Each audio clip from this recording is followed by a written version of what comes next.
এটা হচ্ছে যে একটা ফল। এটা ভিতরে এটা কাটার পর ছিলে ভিতর থেকে ফলটা বের করা হয়। দলিয়ান, এই ফলটার নাম দলিয়ান বলে। দলিয়ান একটা ফল। এখানে এটাকে সাজিয়ে রাখা হয়েছে।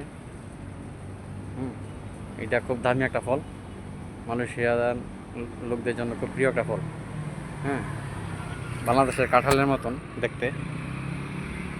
দলিয়ান, এই ফলটার নাম হচ্ছে দলিয়ান। খুব সুন্দর একটি ফল।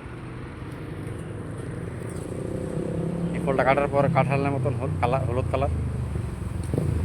খুব বড় বড় বড় পিস হয়। বের করে তারপরে খায় সবাই। খুব সুস্বাদু, মজাদার। খুব ভিটামিন, খুব শক্তি এই ফলটাতে। মালয়েশিয়ানরা খুব পছন্দ করে এটা। এটার জন্য খুব প্রিয় একটা ফল।